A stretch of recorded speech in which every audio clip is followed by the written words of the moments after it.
Olá, pessoal. Aqui é o professor Rafael Maia e esse é mais um vídeo do curso de análise de regressão. Na aula de hoje, a gente vai falar sobre teste de hipótese linear.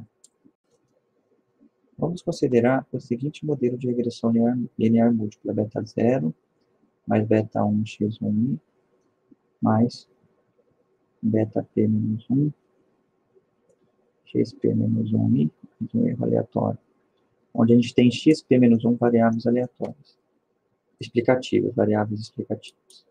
A gente viu lá atrás, se queremos testar a hipótese, por exemplo, beta H0, de que beta K é igual a zero, com K entre 0 e P menos 1, e H1, beta K diferente de zero, né, para todo K aqui entre 0, 1 e P menos 1, a gente pode testar essa hipótese de duas maneiras, usando uma estatística T, que é dado pelo beta K chapéu dividido pelo erro padrão de beta K chapéu, né? O erro padrão é a raiz quadrada da variância de beta K chapéu. E aqui tem uma distribuição T com N menos P grau de liberdade. Ou a gente pode usar uma estatística F, que era dado pela soma extra de quadrados de regressão da variável x de k, dado x1 até xk menos 1, xk mais 1 até xp menos 1, ou seja, o quanto que você aumenta na soma de quadrados de regressão quando você inclui no modelo a variável xk, e nesse modelo já tem presente as outras variáveis. Isso aqui dividido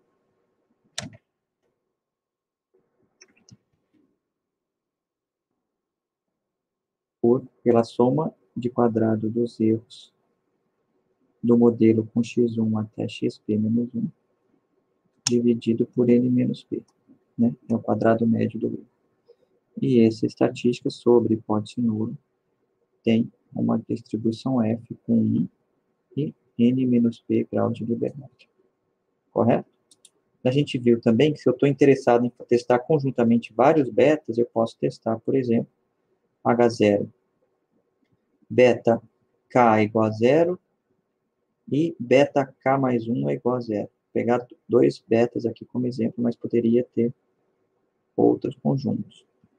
A hipótese alternativa é de que beta K é diferente de 0 ou beta K mais 1 é diferente de 0. Nesse caso aqui, a estatística que a gente utilizava era a estatística F, dada pela soma extra de quadrados de regressão do modelo com xk e xk mais 1,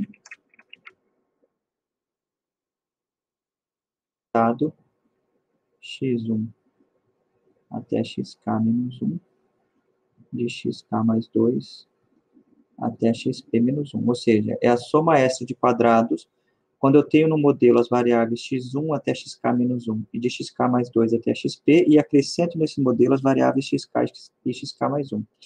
Isso aqui dividido por 2, e tudo isso dividido pela soma de quadrados dos erros de x1 até xp menos 1, dividido por n menos p.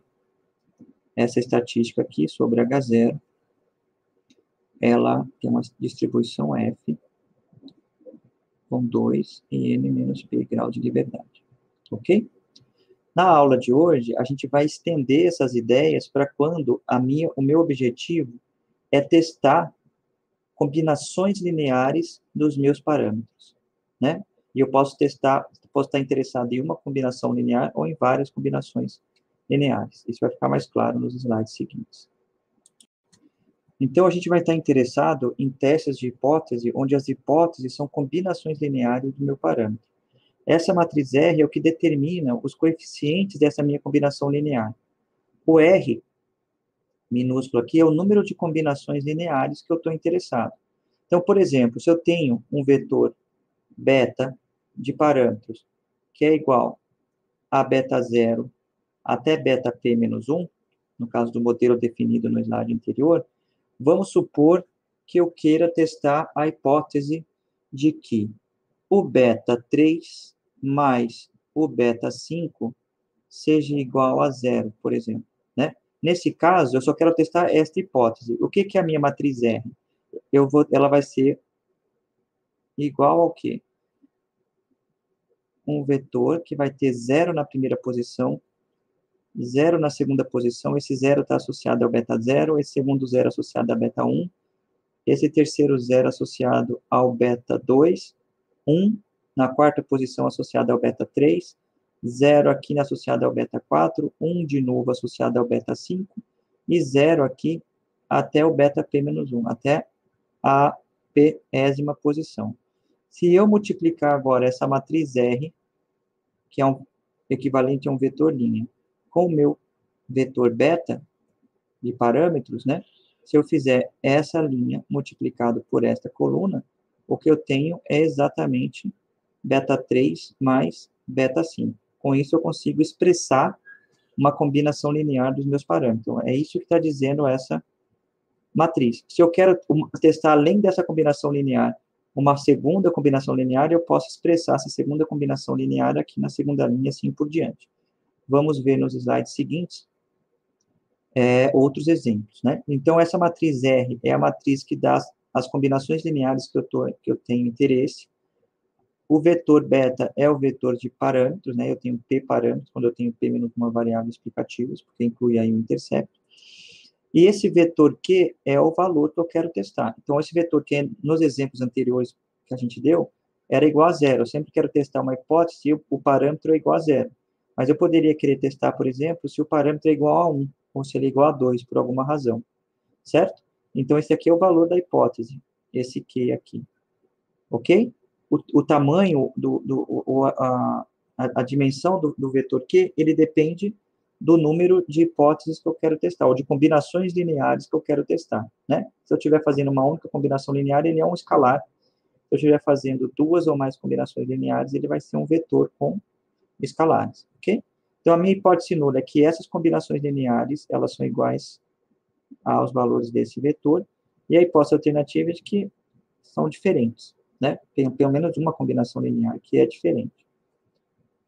Certo? Eu posso escrever essas hipóteses de uma outra maneira. Então, no lugar de escrever que R vezes beta é igual a Q, eu posso escrever que R vezes beta chapéu menos Q é igual a um M. Esse M é a distância entre os valores estimados aqui e o valor que eu quero testar, certo? Quanto mais distante de zero for esse valor M, mais evidências eu tenho contrária à hipótese nula. Quanto mais perto de zero, menos evidências eu tenho contra a hipótese nula. A gente calcula o valor esperado de M, né? M é uma variável aleatória porque ela depende de beta chapéu, e beta chapéu, nosso estimador, é uma variável aleatória. Tudo o restante são constantes. Então, o valor esperado de M é o valor esperado de R beta menos Q, ok? O R é uma constante, então eu posso dizer que o valor esperado de R vezes beta é simplesmente o valor R vezes o valor esperado de beta chapéu, perdão. E como Q é constante, ele sai do operador esperança, né? Então, o valor esperado de beta chapéu é igual a beta, porque a gente já viu que o nosso estimador é não viciado. Então, sob hipótese nula, se a hipótese nula for verdadeira, essa M, que é a nossa diferença, tem que ter valor esperado igual a zero. A variância de M é dado pela variância de R beta menos Q, que, como eu disse, é constante, então ele sai da variância. O R, ele sai ao quadrado, como aqui eu estou falando de variância, de matrizes, perdão, ela tem que sair na forma quadrática. Então, a variância de R beta chapéu vai ser R, que multiplica a variância de beta, que multiplica R transposto, né?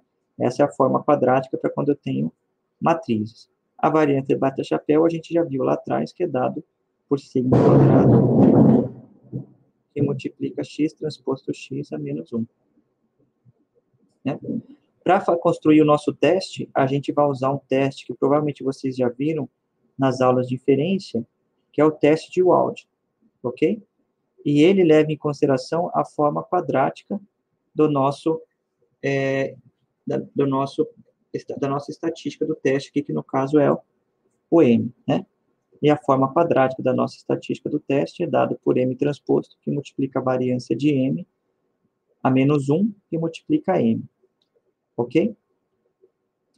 É fácil, a gente não está colocando aqui, é fácil mostrar que como beta chapéu ele tem uma distribuição normal multivariada, o vetor M também vai ter uma distribuição normal multivariada.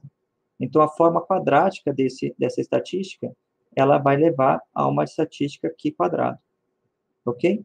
O M é dado por R beta chapéu menos Q, a variância de M a gente já mostrou lá em cima. Ok? Então, sobre hipótese nula, essa diferença aqui é igual a zero, e essa estatística vai ter uma distribuição Q quadrado com R graus de liberdade, ou seja, onde R é o número de testes que a gente está fazendo, é o número de combinações lineares que estamos testando. Na prática, a gente não conhece o sigma quadrado. A gente estima o sigma quadrado pelo S quadrado, que é o dado pelo quadrado médio do erro, né? A gente já viu em slides anteriores que é possível de se mostrar que a estatística S quadrado é uma variável aleatória, dividido por sigma quadrado multiplicado por N menos P, tem uma distribuição Q quadrado com N menos P graus de liberdade, né? Se a gente pegar a estatística W, a estatística de Wald, que a gente construiu no slide anterior, que tem uma distribuição Q quadrado, e dividir pela estatística S, que também tem uma distribuição Q quadrado, a gente vai chegar nessa equação aqui. Essa estatística aqui, o resultado dela vai cancelar o sigma ao quadrado aqui, então não vai mais depender de sigma ao quadrado, ela vai depender de S, e ela vai ter uma distribuição F, ela é uma razão entre duas Q quadrados, com R e N menos P graus de liberdade. Então, como a gente não conhece sigma ao quadrado, a gente vai fazer o teste de Wald utilizando a estatística F, com R e N menos P graus de liberdade. De novo, o R é o número de combinações lineares que nós queremos testar. Então, alguns exemplos de combinações lineares. Vamos supor que o meu interesse é testar a hipótese nula de que o beta J é igual a zero. Como é que eu uso aquele teste de Wald para poder construir esse teste de hipótese? Nesse caso, eu quero uma única combinação linear, onde os coeficientes associados aos betas diferentes de J, de beta J, são zeros, e só na posição J que eu tenho 1. Então, se eu multiplicar esse vetor R aqui, que é uma vetor linha, pelo vetor coluna dos betas, eu tenho exatamente beta J, ok? E eu quero testar se o beta J é igual a zero. Então, o R vezes o beta é igual a Q. Essa é a minha estatística, correto? Nesse caso aqui, o R é dado por esse vetor linha. O beta, o vetor de betas, é o vetor que vai de beta 0 até beta P menos 1. Se eu multiplicar o R pelo beta, sobra só o beta J. E eu quero testar se é igual a zero. Então, Q é igual a zero. Ok? Posso estar interessado em outra hipótese. Eu quero testar se o beta K é igual ao beta J. Ok? Testar se o beta K é igual ao beta J é a mesma coisa que testar se beta K menos beta J é igual a zero.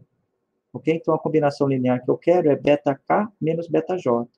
Então, esse vetor aqui, ele vai ser um vetor de zeros, com exceção do beta associado à posição K, que vai receber o valor 1, e do beta associado à posição J, que vai receber o valor menos 1. Como eu quero testar se a diferença entre os dois é igual a zero, se eu fizer R vezes beta, eu vou ter exatamente beta K menos beta J. Então, o meu Q tem que ser igual a zero.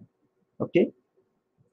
Posso estar interessado, por alguma outra razão, em testar a hipótese beta 1 mais beta 2 mais beta 3, se a soma dos três betas são iguais a 1. Né? De novo, qual que é a minha? A minha hipótese é construída com base na matriz R e no vetor Q. Então, eu tenho que definir primeiro quem é a minha matriz R. Eu tenho uma única combinação linear que envolve os parâmetros beta 1, beta 2 e beta 3. A soma deles tem que ser igual a 1. Então, se eu quero a soma, eu vou colocar 0 na posição 0, do beta 0, 1 na posição do beta 1 1 na posição do beta 2 e 1 na posição do beta 3 e 0 nas outras posições. Se eu fizer R vezes o beta, eu tenho exatamente beta 1 mais beta 2 mais beta 3.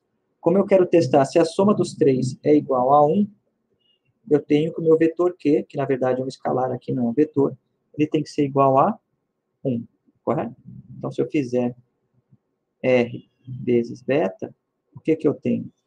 Eu tenho esse vetor, 1, 1, 1, e zeros,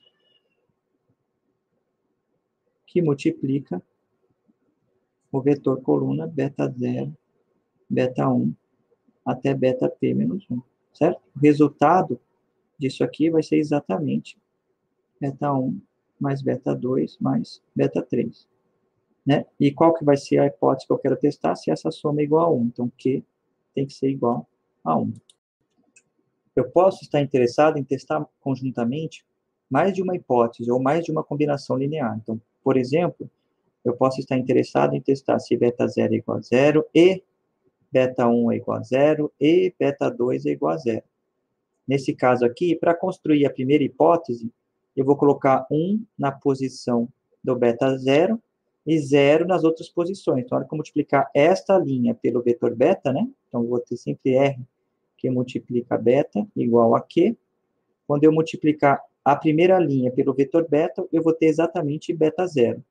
Na segunda linha, eu vou colocar 0 na posição do beta 0, 1 na posição do beta 1 e 0 nas outras posições. Se eu multiplicar essa segunda linha pelo vetor beta, eu vou ter exatamente beta 1 igual a 0. E beta 1. E se eu multiplicar a terceira linha pelo vetor beta, eu vou ter beta 2, porque eu coloquei 0 na posição do beta 0, 0 na posição do beta 1, 1 na posição do beta 2 e 0 nas outras posições. Então, R beta vai dar exatamente beta 0, beta 1 e beta 2. E isso igual a Q. Nesse caso aqui, como eu tenho que todas as hipóteses são iguais a 0, o meu Q vai ser 0, 0 e 0. Então, esse vetor aqui é o R vezes beta, esse vetor aqui é o Q. Correto? Se eu quiser hipóteses um pouco mais elaborado, então eu posso estar interessado, por exemplo, em testar se beta 1 mais beta 2 é igual a 1. Nesse caso, o que eu vou fazer? Vou colocar 0 nas outras posições e 1 na posição beta 1 e beta 2. Então, quando eu multiplicar essa primeira linha pelo vetor beta, eu vou ter exatamente beta 1 mais beta 2. Na segunda combinação linear, eu quero testar se beta 3 mais beta 5 é igual a 0. Ok? Então, nesse caso aqui, eu vou colocar 1 na posição do beta 3, 1 na posição do beta 5 e 0 nas outras posições. Ao multiplicar a segunda linha pelo vetor beta, eu tenho exatamente beta 3 mais beta 5. E na última eu quero testar se beta 4 mais beta 5 é igual a 0. Então, na última linha eu coloco 0 em todas as posições, com exceção do beta 4 e o beta 5, que eu vou colocar beta 1. Vou colocar 1, ok? Então, se eu fizer R que multiplica beta, isso aqui vai ser igual ao quê? Beta 1 mais beta 2, beta 3 mais beta 5, beta 4 mais beta 5. São essas as combinações lineares que eu quero testar. Como eu quero testar se beta 1 mais beta 2, a soma disso é igual a 1, testar se beta 3 mais beta 5 é igual a 0, e se beta 4 mais beta 5 é igual a 0, o meu vetor Q vai ser dado por esse vetor, onde o primeiro elemento é igual a 1 e os outros dois elementos são iguais a 0. Lembrando que sempre o número de elementos do vetor Q é dado pelo número de combinações lineares que eu quero testar. Aqui, quando eu falo Q igual a 0, eu estou pensando num vetor de 0. Então, na verdade, esse Q aqui é igual a um vetor com 3 zeros. Vamos considerar como exemplo aqui um conjuntinho de dados, onde a minha variável y é uma medida de consumo, e as variáveis x1 e x2, elas são medidas de preço e de renda, né? Preço de um determinado produto e a renda das pessoas. É uma coisa relacionada a isso, certo? Então, eu tenho uma regressão linear múltipla com duas variáveis explicativas, e aqui eu tenho a saída do R com as estimativas dos parâmetros. Eu tenho a estimativa dos parâmetros, tenho o erro padrão associado a cada um dos parâmetros, e tenho a estatística T e o valor P do teste T associado a cada um dos testes associados a cada um dos parâmetros. Então, aqui está testando se cada um dos parâmetros marginalmente são iguais a zero. Se eu quero, por exemplo, testar a hipótese nula de que beta 1 é igual a zero, usando como teste o teste de Wald, eu posso fazer isso usando uma função do R chamado de Linear Hypothesis. Para essa função, eu tenho que dar o modelo ajustado e tenho que dar a matriz R, que é a matriz com as combinações lineares que eu tenho interesse em testar, certo? Eu também tenho que dar o vetor Q, mas se eu não der, falar nada para ele, ele assume que o vetor Q é igual a zero, ok? Então, se eu quero testar se beta 1 é igual a zero, eu tenho que construir uma matriz R, né? Lembrando que o meu modelo é beta 0 mais beta 1 x1 mais beta 2 x2. Eu quero só se beta 1 é igual a zero, eu quero esse matriz R vai ter uma linha com 0, 1, 0, né? O meu vetor beta, ele é um vetor coluna com beta 0, beta 1 e beta 2. Então, se eu multiplicar R por beta, eu tenho exatamente o beta 1, e o meu Q vai ser igual a zero. Então, R que multiplica beta é igual a Q, o Q é igual a zero, e se eu fizer este produto aqui, eu tenho exatamente essa hipótese, né?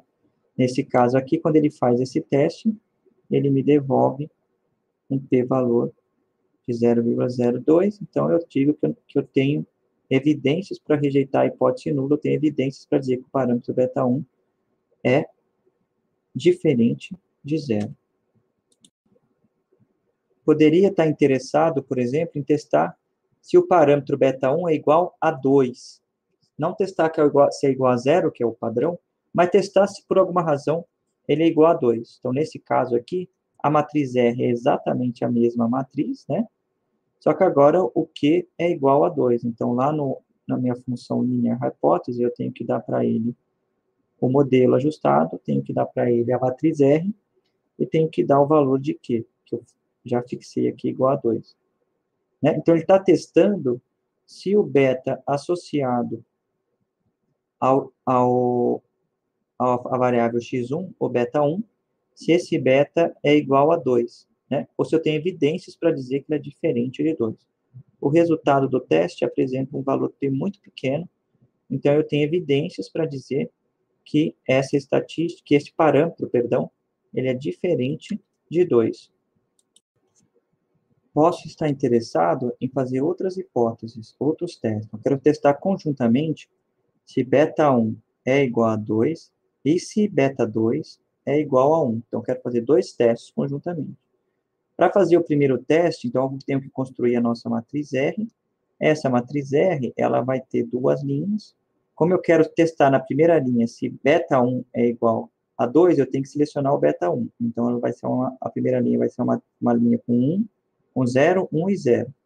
E na segunda linha, eu quero testar se o beta 2 é igual a 1. Então, é uma linha com 0, 0, 1. Né? Se eu fizer esse R que multiplica o vetor beta, beta é igual a beta 0, beta 1 e beta 2, eu vou ter exatamente o produto disso, vai ser igual a beta 1 e beta 2, que são os parâmetros que eu quero testar.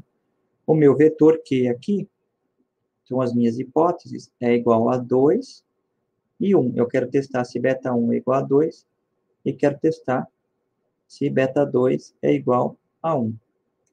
Ok? É isso que eu estou testando. E aí, se eu usar a função linear hypothesis, ela constrói aquela estatística do teste de Wald. A estatística é, então eu tenho que dar o modelo, tenho que dar a matriz R que a gente construiu, e tenho que dar o vetor Q. Então, o vetor Q é uma matriz coluna, né, com os valores n igual a 2 e 1. Q igual a 2 e 1. O resultado desse teste nos dá um p-valor muito pequeno, dizendo que a gente tem evidências para dizer que ou beta 1 é diferente de 2, ou beta 2 é diferente de 1. Pelo menos uma das hipóteses nulas aqui pode ser rejeitada. E dessa maneira, a gente consegue construir testes com combinações lineares das mais variadas formas, dependendo do nosso interesse. Esses testes vão ser muito interessantes, principalmente quando a gente tiver entre as nossas variáveis preditoras, variáveis qualitativas, e a gente quiser, por exemplo, combinar níveis das nossas variáveis qualitativas, né? A gente vai poder construir testes dessa maneira também.